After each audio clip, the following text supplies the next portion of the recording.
Mutton biryani எப்படி செய்கிறதுங்கிறத பார்க்கலாம்.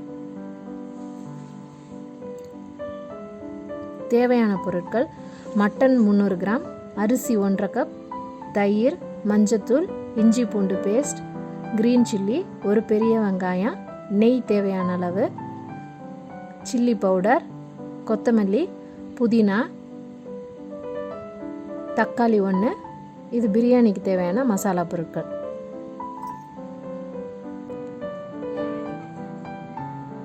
Stove on பண்ணி குக்கரில் 3 டீஸ்பூன் நெய் சேர்க்கணும். நெய் சூடான உடனே பிரியாணி இலை 1, ஏலக்காய் 2, கிராம்பு 3, நட்சத்திர பூ 1, சாவித்திரி 1, பட்டை 2, கல்பாசி 1 டீஸ்பூன் சேர்த்து எல்லாம் நல்லா மிக்ஸ் பண்ணணும். இது நல்லா ஃப்ரை ஆன உடனே ஒரு கைப்பிடி அளவு புதினா சேர்த்து நல்லா ஃப்ரை பண்ணணும்.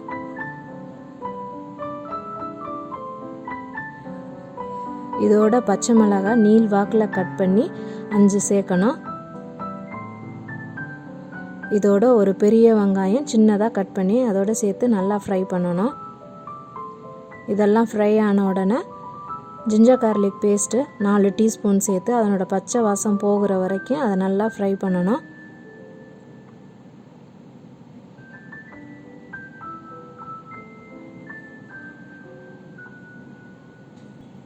இதோட கட் பண்ணி வச்சுருக்க தக்காளி 1 சேர்த்து நல்லா ஃப்ரை பண்ணணும்.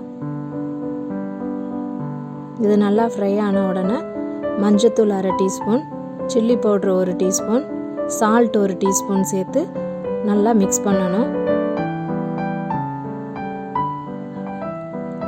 இது நல்லா மிக்ஸ் பண்ண உடனே தயிர் 2 டீஸ்பூன் சேர்த்து நல்லா மிக்ஸ் பண்ணணும். இது மசாலாலாம் நல்லா ஃப்ரை ஆகிடுச்சு. இதோட மட்டன் சேர்த்து மசாலாலாம் மட்டனில் படுற அளவுக்கு நல்லா மிக்ஸ் பண்ணி விடணும்.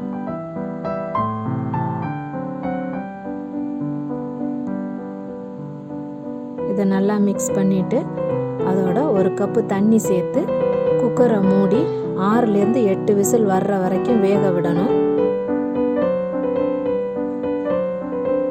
இப்போ வெந்துருச்சான்னு பார்க்கலாம். மட்டன் எல்லாம் நல்லா வெந்துருச்சு. இப்போ நம்ம ரைஸை சேர்க்கலாம். நான் ரைஸ் 1.5 கப் எடுத்திருக்கேன். சீரக சம்பா ரைஸ் எடுத்துருக்கிறேன். 1.5 கப்புக்கு 3 கப்பு தண்ணி சேர்க்கணும்.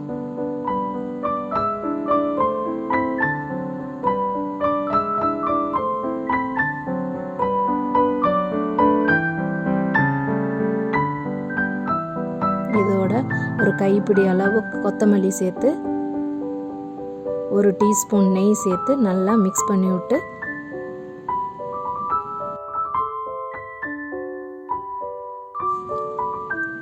குக்கரை மூடி 1லேருந்து 2 விசில் வர்ற வரைக்கும் வேக விடணும்.